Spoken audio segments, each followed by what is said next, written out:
रमण हरि बोल रे, जय जय राधा रमण हरि बोल, जय जय राधा रमण हरि बोल रे, जय जय राधा रमण हरि बोल, जय जय राधा रमण हरि बोल रे, जय जय राधा रमण हरि बोल रे, जय जय राधा रमण हरि बोल रे, जय जय राधा रमण हरि बोल रे, जय जय राधा रमण हरि बोल रे, जय जय राधा रमण हरि बोल रे, जय जय राधा रमण हरि बोल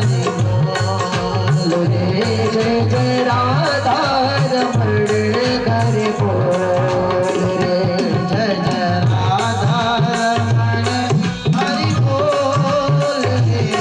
जय जय राधा रमण हरि बोल रे, जय जय राधा रमण हरि बोल रे, जय जय राधा रमण हरि बोल रे, जय जय राधा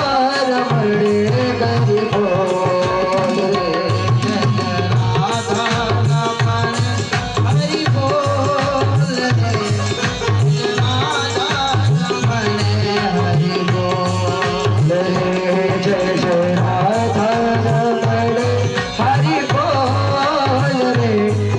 राधा रमण हरि बोल रे, जय राधा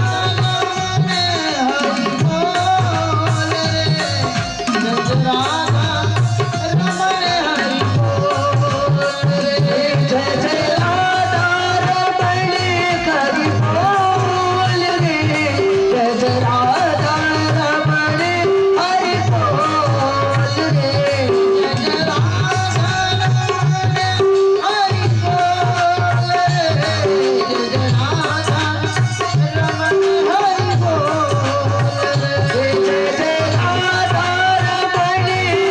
बोल रे, जय जय राधा रमण हरि बोल रे, जय जय राधा रमण हरि बोल रे, जय जय राधा रमण हरि बोल रे, जय जय राधा रमण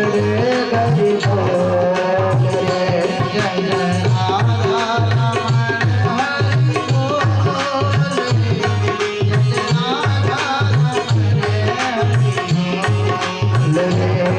जय राधा रमण हरि बोल रे, जय जय राधा रमण हरि बोल,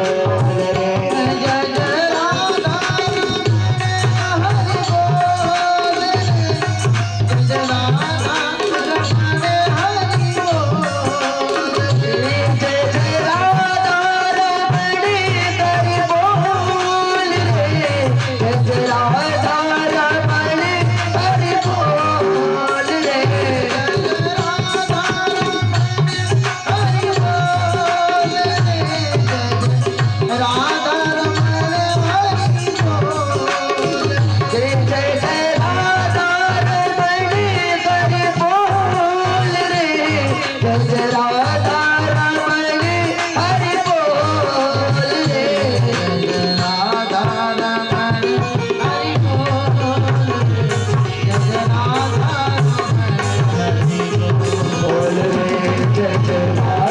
रमण हरि बोल रे, जय जय राधा रमण हरि बोल रे, जय जय राधा रमण हरि बोल रे,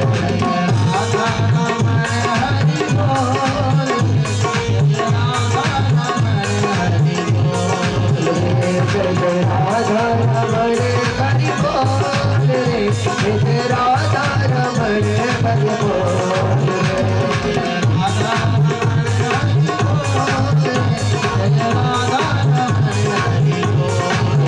जय जय राधा रमण हरि बोल रे, जय जय राधा रमण राधा रमण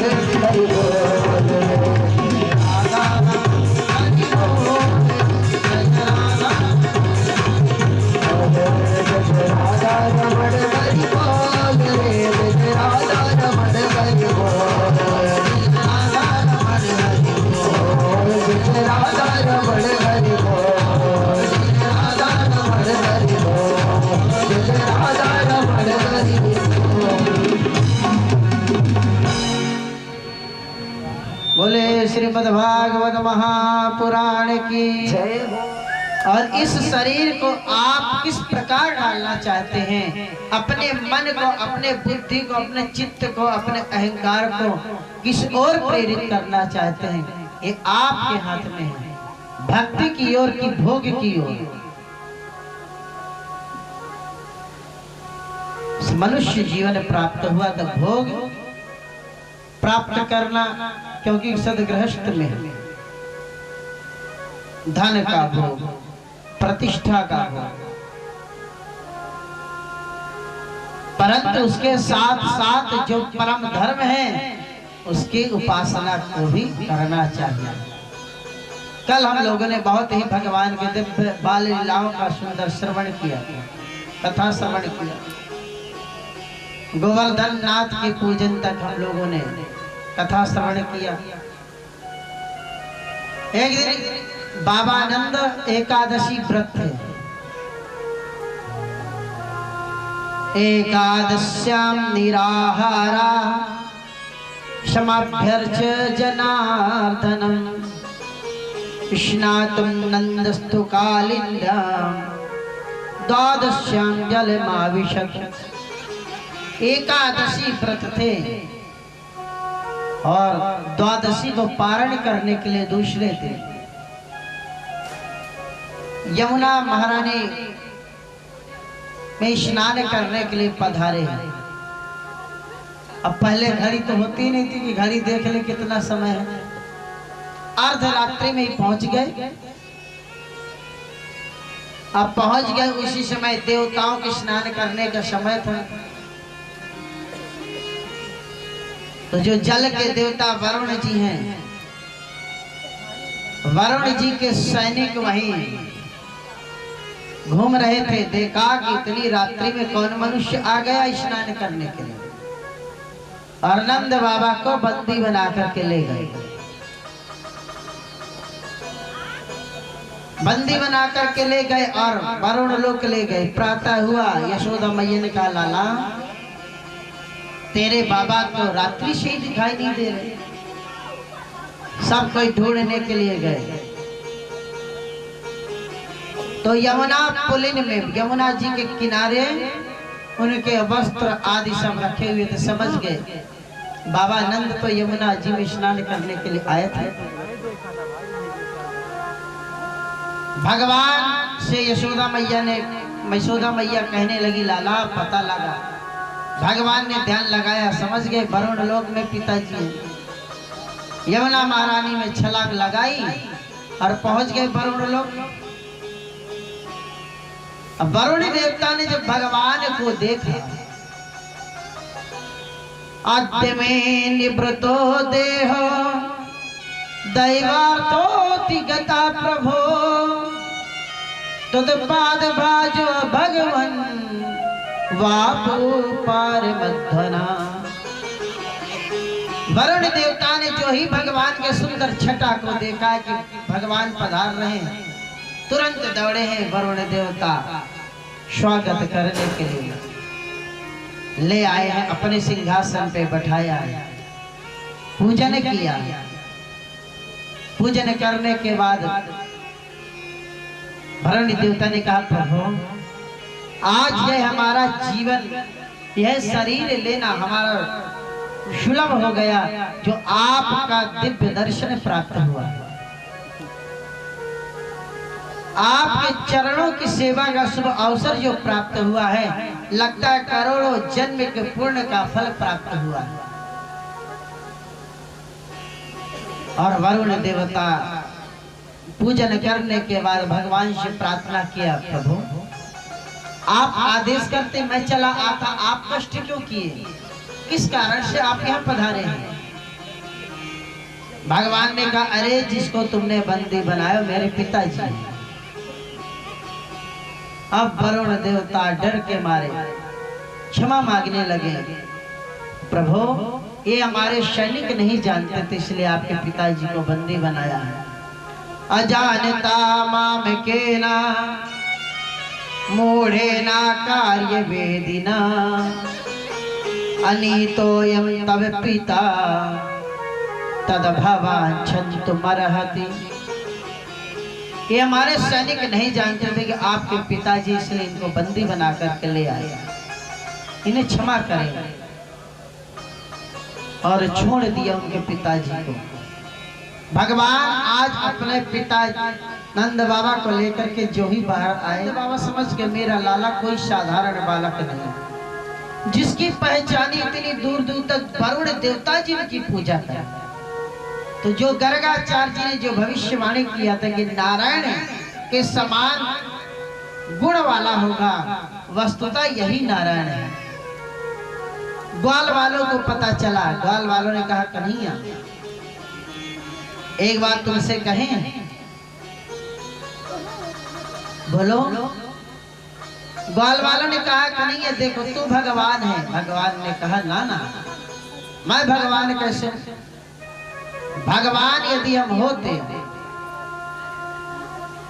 तो पूजा कर, तो तुम लोग पूजा करते, तुम्हारे साथ खेलते थोड़ी।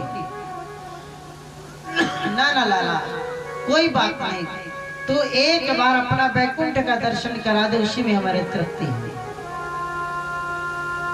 भगवान ने कहा अच्छा ये बात है, ठीक है। वहीं एक यमुना महारानी में दह था, कुंड था। भगवान ने सभी गोपों को कहा इसमें डुबकी लगाओ। सब गए, डुबकी लगा, सब वैकुंठ पहुंच गए। महाराज वैकुंठ गए। अब वैकुंठ में महाराज भगवान चतुर्भुज धारण किए हुए शेष सैया पर लेटे हैं। जितने भी वहाँ द्वारपाल हैं, सेवक हैं, जितने भी वहाँ देवता हैं, सब चतुर्भुज धारण करते हैं। जो वैकुंठ जाता है सब चतुर्भुजधारी हो जाते हैं। अब ग्वाल वालों ने कहा अपनों कन्हैया नहीं दिखाई दे रहा। इतने में भगवान शेष पर लेटे हैं। देखिए अरे अपनों कन्हैया तो यहाँ बड़े ठाट बाट है, शेष सैया पे लेटा है। और देखा बड़े बड़े ब्रह्मा, भगवान शिव, इंद्र देवता सभी समय समय पे आकर के उपासना करते हैं भगवान। और जब ये जाने लगे भगवान के पास, सब द्वारपालों ने रोक दिया। बेचारे परेशान, कोई इनसे बातें न करे। तब बोले कन्हैया पुनः हमें बुला ले। सबने आंख बंदगी पहुंच गए, वृंदावन पहुंच गए। भगवान को पाया, तुरंत सबने छपका लिया। बोले कन्हैया, भगवान ने कहा वृंदावन मेरो कैसा? बोले 2 कौड़ी का तुम्हारा वृंदावन। तो वैकुंठ कैसा? बोले 2 कौड़ी का तुम्हारा वैकुंठ है।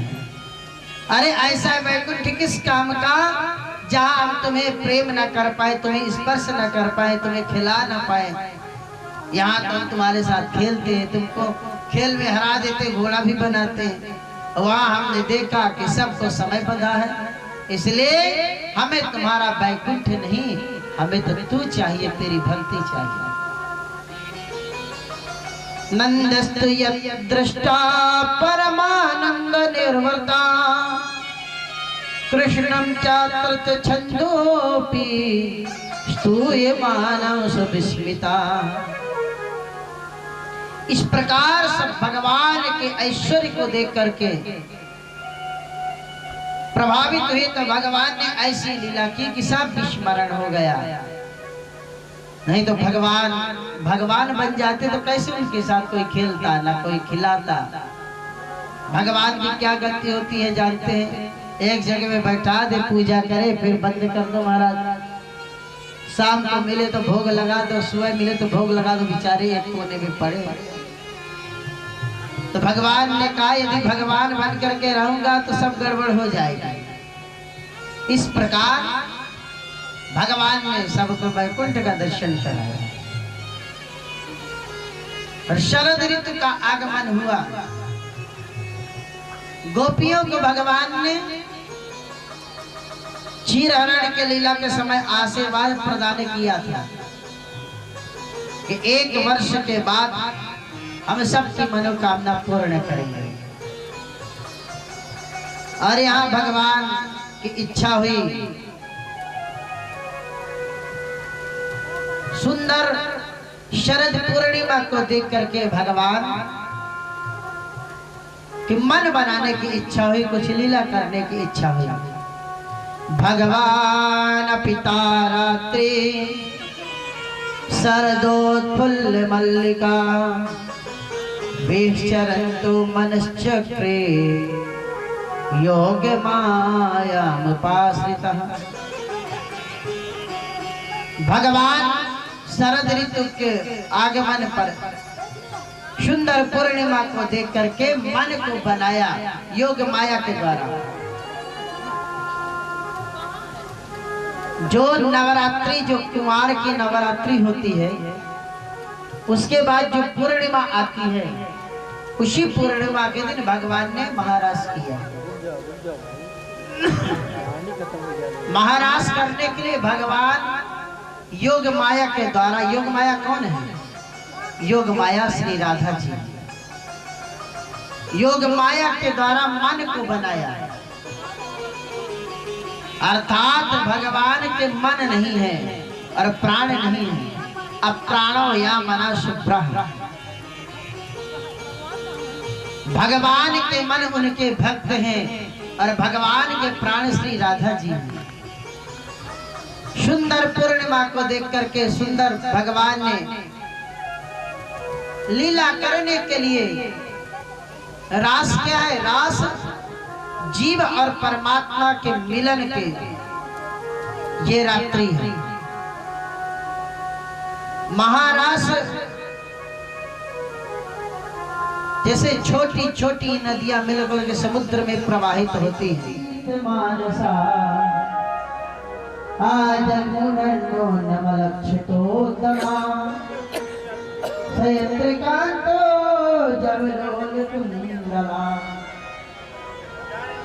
भगवान ने बांसुरी वादन किया, वह बांसुरी की ध्वनि वही वही गोपियों ने श्रवण किया जो महारास की अधिकारी है।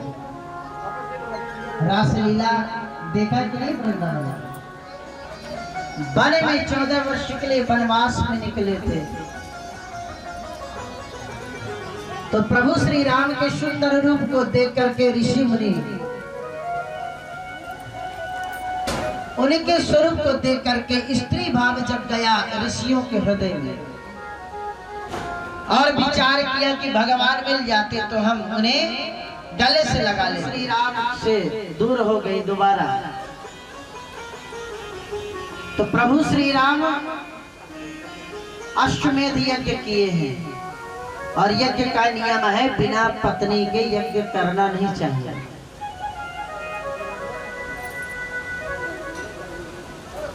तो ये कहे प्रभु श्री राम से कि आप विवाह करो महाराज। भगवान ने कहा मैं तो एक पत्नी व्रतधारी हूं, दोबारा विवाह कर नहीं सकता। तो हमारे यहाँ नियम है, यदि विवाह हुआ है, पत्नी हमारे पास यदि नहीं है, तो यदि ब्राह्मण है तो कुशा की पत्नी बनाकर, कुशा का एक भगवान के सुंदर रूप को देख करके मोहित हुई। सभी कच्छपियां यहाँ गोपी बन करके पधारी हैं, अर्थात वृंदावन में जो भी गोपियां हैं कोई साधारण स्त्रियां ना मान बैठे, इसलिए वहां जितनी भी गोपियां सब बड़े बड़े अमलाता बिमलाता बड़े बड़े ऋषि महर्षि हैं।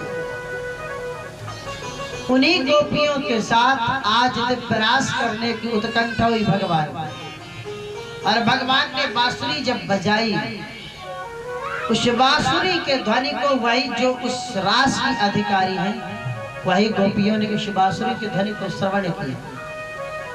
निशम्य गीतम तरंग वर्धनम ब्रजश्रिया कृष्ण गृहीत मानसा आजमुदन्नो नमलक्षतोत्तमा सयत्र कांतो जबलोल कुंडला। भगवान ने बांसुरी बजाई और गोपियों के कानों में इस ध्वनि जैसे ही गई, गोपियां जो काम कर रही थी वह काम छूट गया और भाव में इतनी विभोर हो गई, आकर्षित हो गई, जहां से ध्वनि सुनाई दिया उसी की ओर अर्धरात्रि में ही जाने लगी। शरद पूर्णिमा के रात्रि में अपने आप परंपरा खीर बनाई जाती है, कहते उस दिन अमृत टपकता है। शरद पूर्णिमा की रात्रि सबसे उजियारी रात्रि होती है। कब होती है मालूम है कि नहीं? कुंवार के नवरात्रि के बाद होती है। और सबसे अंधेरी रात्रि होती है दीपावली की रात्रि। उसी दिन रास हुआ, उसी का प्रसंग है। आज उन गोपियों को जो अधिकारिणी है सबके कानों में ध्वनि गई और सब जो गोपियां काम कर रही हैं, काम छूट गए। रख दो, काम छूट गया। और उसी ध्वनि को सुनते सुनते पीछे पीछे सब जाने लगे। जो गोपी जो भी काम कर रही थी वह काम छूट गया, वैसे ही चलती चली गई। दोयन्ति भयो कश्चित् दो अमहित्वा समुत्सुका पयोधिश्रिता संयावा मनुदासा पराययुः। कोई गोपी गाय धो रही थी, जैसे ही बांसुरी के गाने को सुना दोहनी छूट गई और ऐसे ही हाथ करते हुए चली गई। आकर्षित ऐसे हो गई, उसे समझ में नहीं आ रहा कहाँ जा रहा है। प्रियं किं करवाणि वः ब्रजस्यानामयं कश्चित् ब्रूता गमन कारणम्। भगवान ने सब गोपियों का स्वागत किया। स्वागत है, स्वागत है, स्वागत है। आप सब यहाँ पधारी, सबका स्वागत है। पंत भगवान ने कहा ब्रूतागमन कारण इस रात्रि में यहाँ आने का क्या प्रयोजन है? भाई कोई भी स्त्री अर्धरात्रि में घर द्वार छोड़ करके पधारे। भगवान ने पूछा सब गांव सब वृंदावन में कुशल है ना, इतनी रात्रि में क्यों चली आई? घर द्वार छोड़ करके। जब भगवान ने इस प्रकार कहा गोपियों शांत रहिए। किरजन्य सा घोर रूपा घोर सत्यानि सेविता प्रतियाता ब्रजम्नेह स्थेयं स्त्रीभिषु मध्यमा। इस घोर रात्रि को देख करके आपकी इच्छा हुई है सुंदर चंद्रमा को देखना। देखिए यमुना पुलिन का दिव्य दर्शन करिए और उसके बाद आप अपने घर को पधारिए। आज जितनी भी गोपियां हैं सब अपने अपने घर गृहस्थ को छोड़ करके आई। इस संसार के गृहस्थी को छोड़ करके गोपियां वहां पधारी हैं। क्यों? क्योंकि हम सब इस मोह रात्रि में ही तो सोते रहते हैं। मोह रात्रि क्या अनेक प्रकार की कल्पना किए बैठे रहते हैं। अब हम ये करेंगे, मकान बन गया, अब गाड़ी लेंगे, अब और जमीन खरीदेंगे, अब और बंगला बनाएंगे, अब इतने बड़े बन जाएंगे, इतने बड़े बन जाएंगे। यही कल्पना में यही करते करते करते करते जीवन चला ही जाता है। अनेक प्रकार की कल्पनाएं ऐसे तैयार होती रहती हैं, उन्हीं के पीछे व्यक्ति दौड़ता रहता है, दौड़ता रहता है, दौड़ता रहता है। कि मोह निशा सबे सोवन हारा देखे हूँ सपने अनेक प्रकार। अनेक प्रकार के स्वप्न देखता रहता है ये जीव। अब हम ये काम करेंगे, अब हम ये काम करेंगे, और ऐसे ही कल्पना करते करते एक दिन संसार से ही चला जाता है। कल्पना सब धरी के धरी रह जाती है। जैसे एक भौरा एक कमल पुष्प में बैठ करके और पराग का रस स्वादन करता है। कमल के पराग का रस लेता रहता है और इतना रस लेता है कि वो इस लोभ के चक्कर में वह भूल जाता है कि सूर्य डूबने वाला है, सूर्य अस्त होने वाला है, और जैसे ही सूर्य अस्त होता है कमल फिर बंद हो जाता है। सूर्य अस्त के समय कमल बंद होता है, सूर्य जैसे उदय हुए तो फिर खिल जाता है। अब वो मतवाला भौरा लोभ के चक्कर में इतना मदमस्त हो जाता है कि भूल जाता है कि सूर्य अस्त होने वाला, कमल बंद हुआ। अब वह विचार करता है सूर्योदय होगा, फिर कमल खिलेगा और मैं दूसरे कमल में बैठ करके फिर पराग का रस चूसूंगा। और ऐसे ही रात्रि में एक मतवाला हाथी आता है और सूर्य में उसी कमल को फंसाता है जिसमें भौरा बैठा रहता है और अपना भोजन बना लेता है। कल्पनाएं धरी की धरी रह जाती हैं। ऐसे ही अनेक प्रकार की कामनाओं की कल्पना में हम सब पड़े रहते हैं। जो भाग्य में हो तो मिलना ही है, उसे तो कोई छीन ही नहीं सकता। जो भाग्य में नहीं उसके लिए कल्पना क्या करना, मेहनत करना चाहिए, सब करना चाहिए, परंतु इतनी कामनाओं में न डूब जाए कि परमात्मा को व्यक्ति भूल जाए। क्योंकि जब धर्म के द्वारा हम विचार करेंगे अर्थ कमाने के लिए, हमारे हर काम पूर्ण होंगे। सिर्फ अर्थ ही जीवन में रह जाएगा। अर्थ तो जरूर कमाएंगे, परंतु भय हमारे साथ जरूर बना रहेगा, साथ में भय भी बना रहता है। इसलिए गोपियों ने आज पूरे से अपने सदगृहस्थ संसार, सब वैभव संपदा को छोड़ करके भगवान के पास पधारी और गोपियों ने कहा प्रभु से, प्रभु हम सब घर द्वार छोड़ करके आपके पास पधारे हैं, इसलिए आप हमें स्वीकार करें। भक्त अपने आप को यही कहता, प्रभु इस संसार को छोड़कर तो आपके पास आएगा और आप भी हमें स्वीकार नहीं करोगे तो कहां जाएगा। मीराबाई जब छोड़ी अपने परिवार से मोह को, उन्हीं के जेठ जी ने उनको विष पिलाने का प्रयास किया, परंतु गिरधर की इतनी बड़ी भक्त नहीं, वो विष अमृत बन गया। जब विष लेकर के गया सैनिक, तो राणा नाम था उनके जेठ का, राणा जी ने जब भेजा तो सैनिक ने जब कहा कि क्या कह देंगे, क्या है, तो बोल देना। तो राणा ने कहा जाकर के मीरा से कह देना यह भगवान का चरणोदक है और विष था वो। और जैसे मीराबाई के पास वो सैनिक लेकर के आया विष को, मीराबाई ने पूछा ये क्या है, बोलिए गिरधर गोपाल का ये चरणोदक है। और मीराबाई पूरा विष पी गई, कुछ भी नहीं हुआ। क्यों? क्योंकि भरोसा है परमात्मा के ऊपर, भगवान का प्रसाद है। जब भगवान के ऊपर भरोसा होता तभी भगवान हर इच्छाओं की पूर्णता करता। हम तो आधा भरोसा भगवान पे, आधा संसार पे करते, उसी आधार पे रटके रह जाते हैं। आज गोपियों ने सब कुछ पूर्ण भरोसा करके परमात्मा के पास पधारी है और भगवान उनकी इच्छाओं की पूर्ति करने के लिए प्रसन्न चित्त हुए और रास करने के लिए गए। अच्छा देखिए, कभी कभी होता क्या है कि थोड़ा कम मेहनत की जाए और ज्यादा चीज मिल जाए तो उस व्यक्ति के अंदर अहंकार हो जाता है, बाहर रह जाते हैं।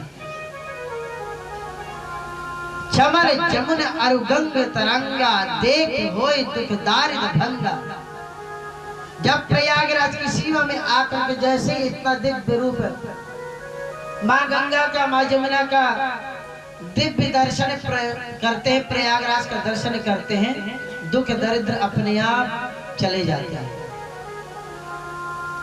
को कहीं सकई प्रयाग प्रभाव, कल से पुण्य सुंदर मृगराव।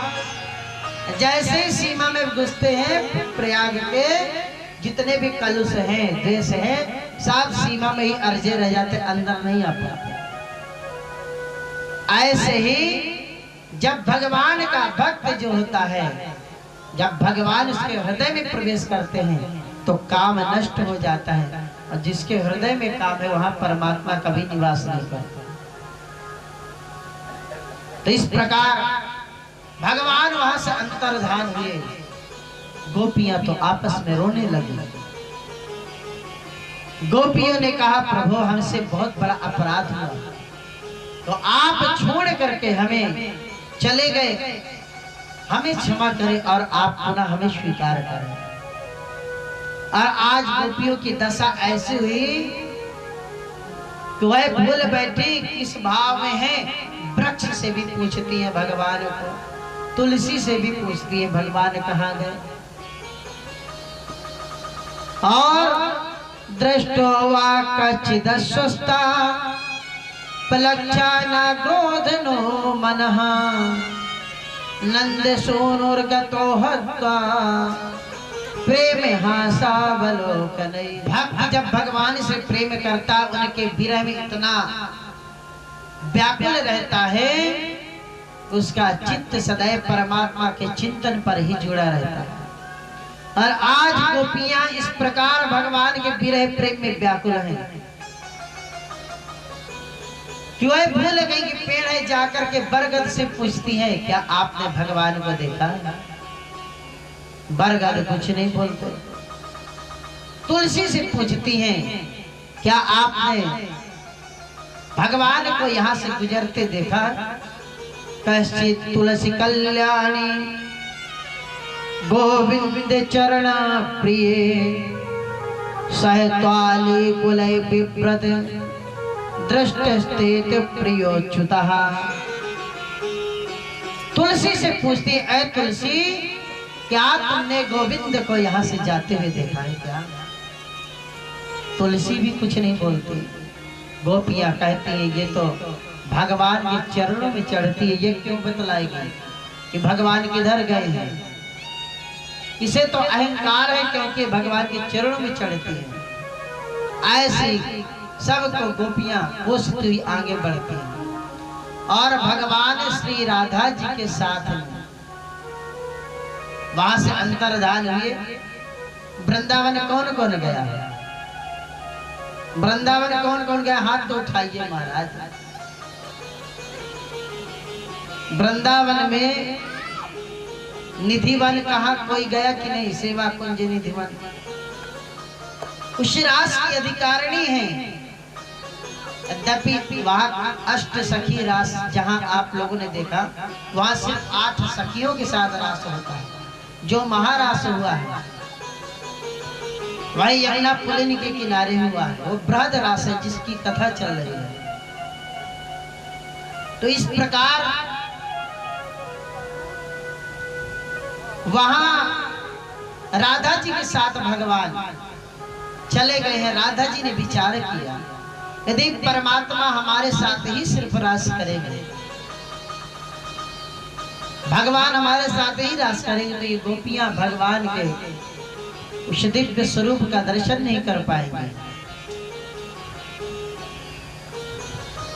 उस परम पवित्र पावन लीला का दर्शन नहीं प्राप्त कर पाएंगे। हम लोग तो सिर्फ लीलाओं में ही रास देखते हैं, रास लीला को देखते हैं तो कितना आनंद आता है। विचार करिए जो उस समय का दिव्य रास हुआ होगा कितना अद्भुत रहा होगा। और राधा जी भी वहां से ऐसा भाव प्रकट कर दिया कि राधा जी को छोड़ करके भी भगवान वहां से चले गए। और सभी गोपियां राधा जी के पास पधारी हैं और सब भगवान को ढूंढती हैं। और ढूंढते ढूंढते आपस में विचार किया जो वस्तु जहां से गायब होती है वहीं जाकर के ढूंढा जाए तो मिलती है। देखिए गोपियां अनेक हैं, वहां लाखों गोपियां हैं, हृदय कैसे निकले वो भाव है। ऐसी गोपियां ने भी गोपी गीत गाया है। हम सब बड़े प्रेम और भाव के साथ 19 श्लोकों में है तो कुछ 7-8 श्लोकों का गायन करेंगे और बड़े भाव के साथ श्रवण करिए। क्यों समझ में ना आए तो भी समझिए, प्रयास करिए। यहाँ नहीं सुन पाएंगे तो जीवन हमारा किसी काम का नहीं है। जब ऐसे भगवान की लीला न सुन पाए तो किस काम का ये जीवन। तो इस प्रकार गोपियां अपने हृदय के भाव को प्रकट करती, हम सब भी गाएंगे। गोप्या जो मना भेजा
गोपियां कहती हैं, प्रभु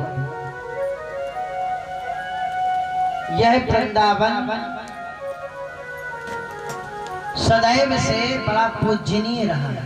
छोड़कर इस वृंदावन में आप पधारे हैं, आपका जन्म हुआ है। तब से लक्ष्मी भी यहाँ नित्य निवास करती है और तब से यह वृंदावन अतिशय पूजनीय हो गया है।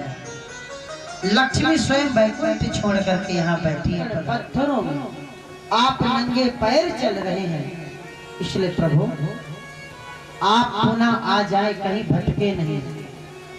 वृंदावन में जब तक भगवान रहे कभी पैरों में पादुका नहीं पहने, सदैव नंगे पैर रहे। इसलिए वृंदावन कभी जाइए, प्रयास यही करिए पैर में चरण पादुका न हो, नंगे पैर का प्रयास करिए। हम तो जब कभी ठाकुर जी की कृपा होती है, गोवर्धन नाथ का नंगे पैर ही परिक्रमा लगाना 21 किलोमीटर की है, 7 कोस की, और यही 14 किलोमीटर का वृंदावन का परिक्रमा। वहां जाने के बाद पादुका अपने आप छोड़ देते हैं। जहाँ ठाकुर नित्य पग पग में रास किया, वहां उस धूल रमण रीति धूल के लिए प्रसिद्ध है। लोग बाग बड़े बड़े अधिकारियों को हमने देखा, बड़े बड़े नेताओं को ढोल में लेटते हुए, भक्त तो लौटते ही हैं, परंतु जो भक्ति भाव से दूर रहता है, जब वो लौटता है तो ज्यादा प्रसन्नता होती है कि ये भी ठाकुर जी की कृपा को प्राप्त करना।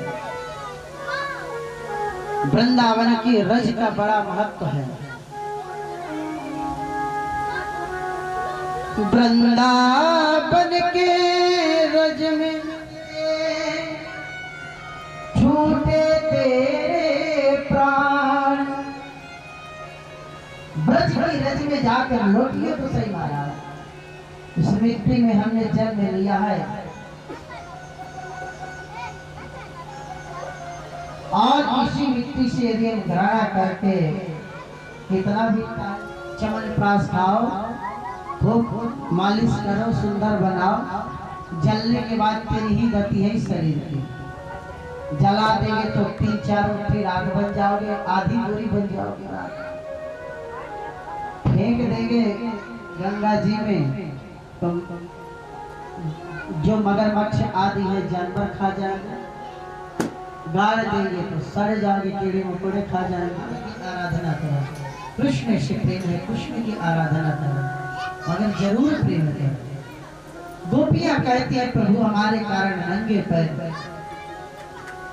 आप इस वृंदावन में मत भटको। न तो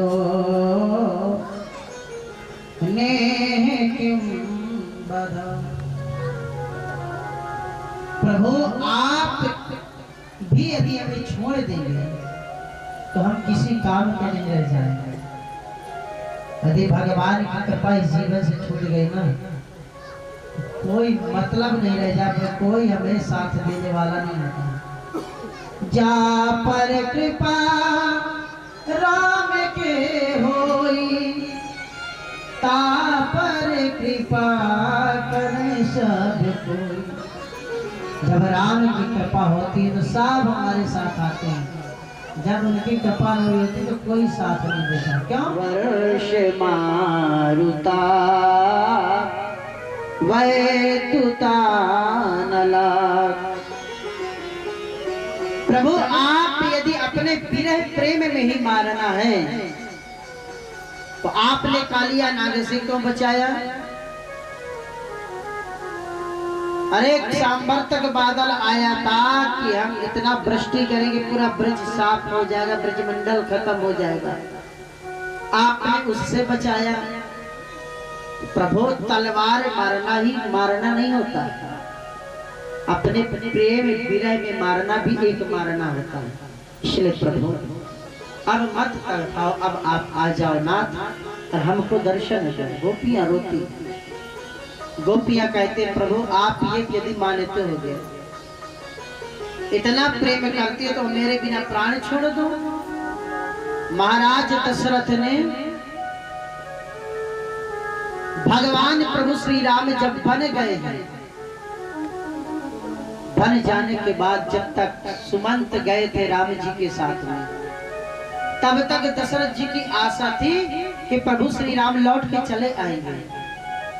परंतु जब 6 दिन हो गए, 6वें दिन सुमंत जी आ गए, राम नहीं आए, तो दशरथ जी महाराज ने अपने प्राण को छोड़ दिया। जब राम नहीं तो मैं प्राण लेकर के क्या करूंगा? तो आप यदि ये सोचते हो कि जैसे दशरथ जी हमारे बिना प्राण को छोड़ दिए थे, कि गोपियों यदि आप लोग भी इतना यदि हमसे प्रेम करते तो प्राण को छोड़ दो।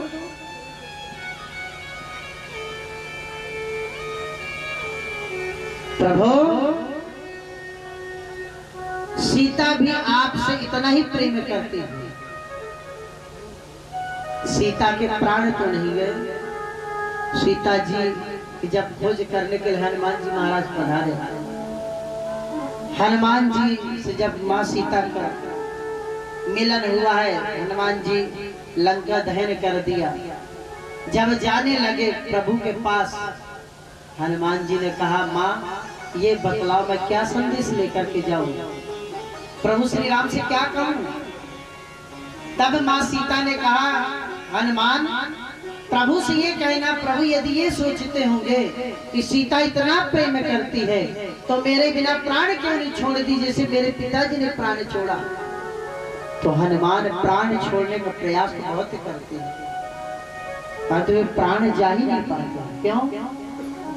नाम पाहेरो दिवस ध्यान तुम्हारो कपाटे, लोचन निज पद चंतिवे, प्राण जाए के बात।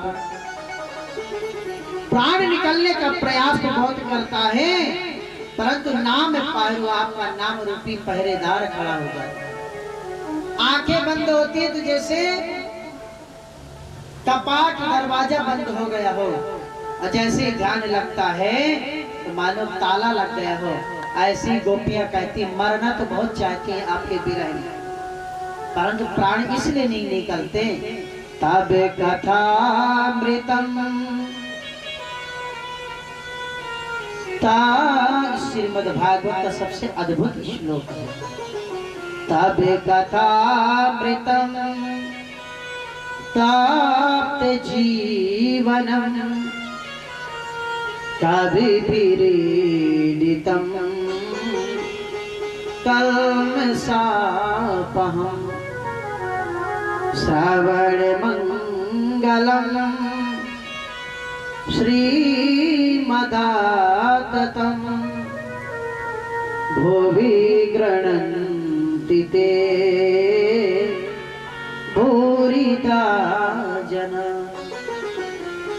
गोपियां कहते हैं प्रभु मरना तो बहुत चाहते हैं, परंतु जो आपकी कथा है ना ये मरने ही नहीं देती, तो अमर बना देती है। क्यों? क्योंकि जैसे ही विरह अग्नि की जलन इस शरीर पे आती है, आपकी कथा ऐसे सिंचन कर देती है, अपने आप ताप नष्ट हो जाता है। आपकी कथा से घर में मंगले मंगल होने लगता है, जीवन में मंगले मंगल होने लगता है आपकी कथा श्रवण करने के बाद। एक बात कह दें,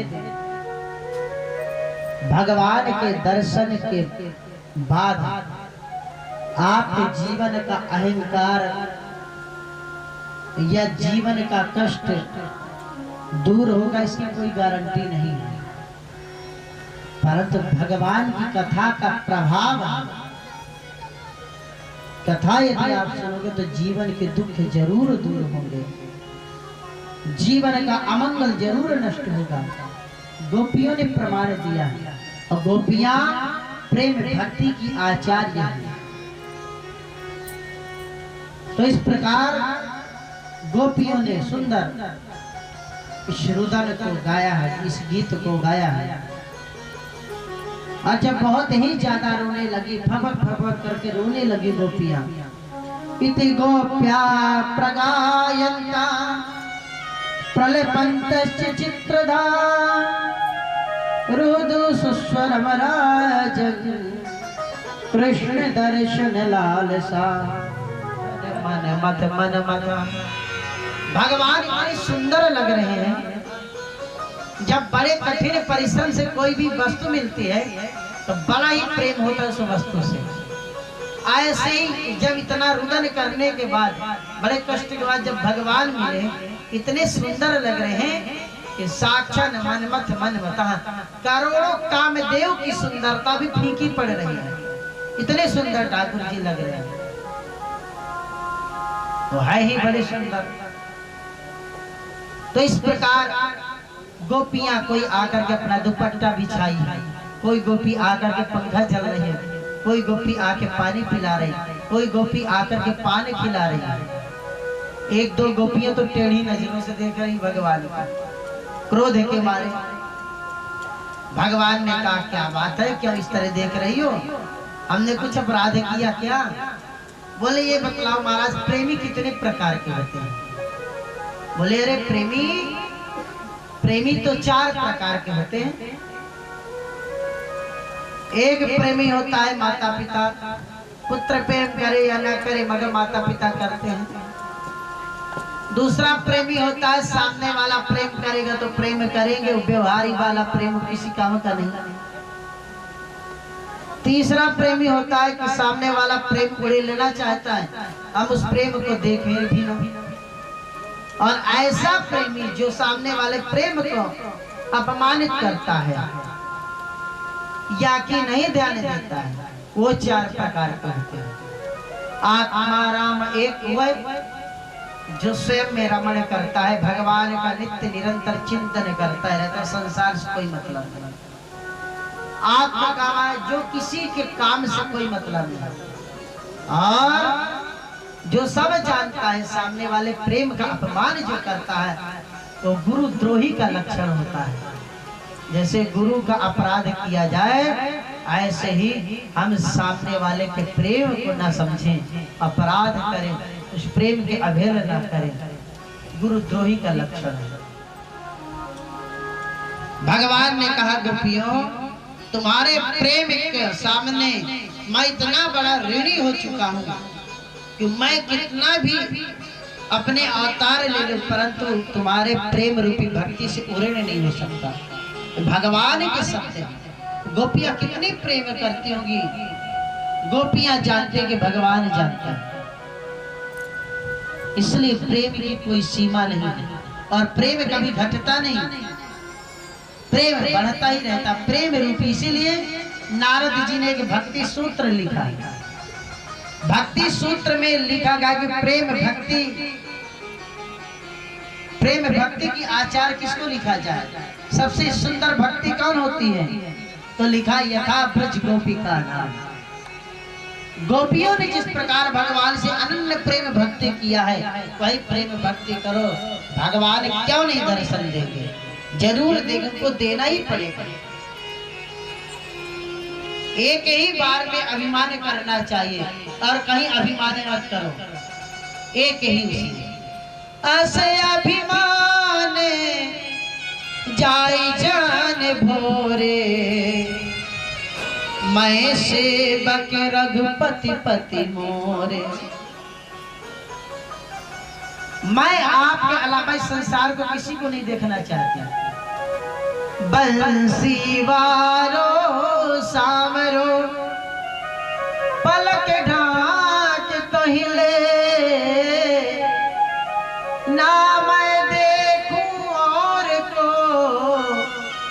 ना तो ही देखन दे। हे बंसी मारे, हे सामरे सलोनी सरकार, बस मैं आपको देखना चाहती हूँ, आप हमें देखो। मीराबाई तो यही कहती हैं, प्रभु आप तो जगतपति हो, आपका वर्ण करने से कल्याण होगा। ऐसे पति को क्या करे जो जन्मे मर जाए, वरिये श्री गोपाल को हमारो चुनर अमर हो जाए। सब कोई पुरुष नहीं है, हम सब पुरुष बिल्कुल नहीं है, हम सब स्त्री हैं भगवान के सामने।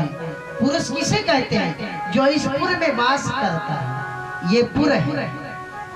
ये पुर में वास कौन करता है, भगवान आत्मा रूप में वास करते, वही पुरुष है।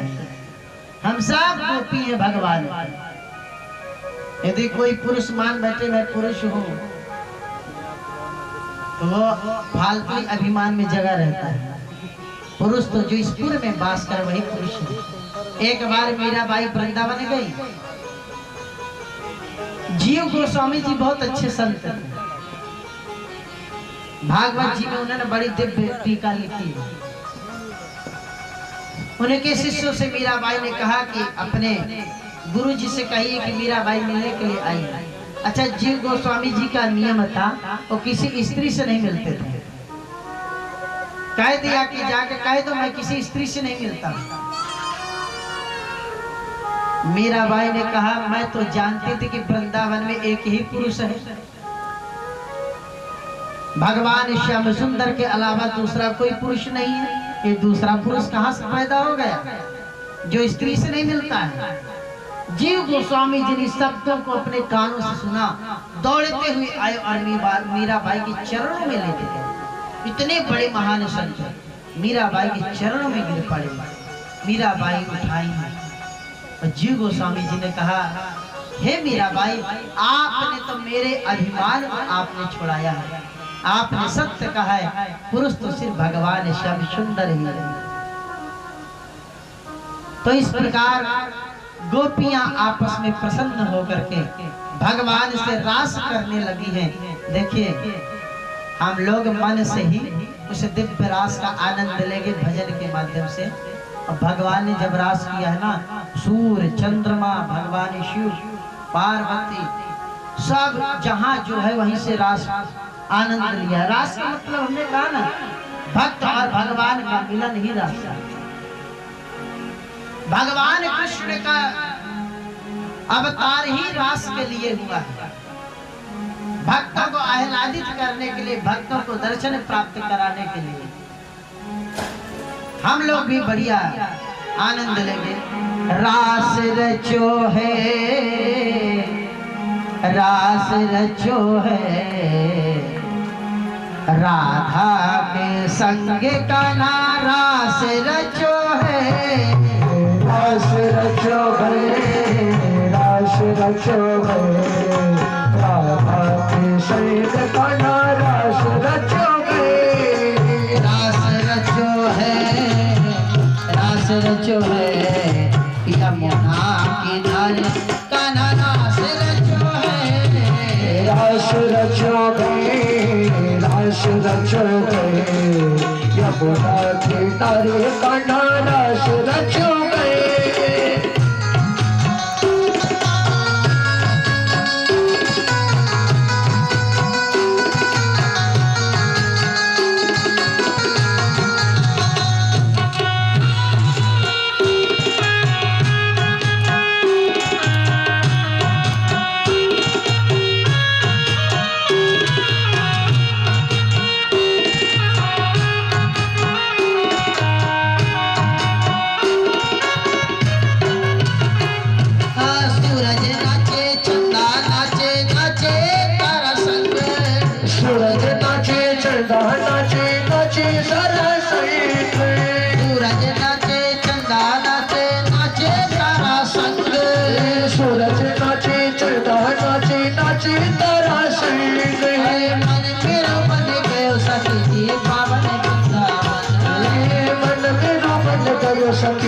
पावन वृंदावन रास रचो है, रास रचो है, यमुना किनारे का ना रास रचो है। रास रचो है, रास रचो है, यमुना रास रचो है। गोकुल में ढूंढा, वृंदावन में ढूंढा, मुरली वाले श्याम संग राधा नाचे, श्याम संग नाचे।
पावन वृंदावन, मन मेरो बन गयो सखी रे पावन वृंदावन। मन मेरो बन गयो सखी जी पावन वृंदावन, मन मेरो बन गयो सखी रे पावन वृंदावन। रास रचो है, रास रचो है, यमुना किनारे का ना रास रचो है। रास रचो है, रास रास रच गए, यमुना किनारे कटा रास रच गए।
पावन वृंदावन मन मेरो जन गयो सगे जे पावन वृंदावन। मन विनो बन गयो सगे पावन वृंदावन।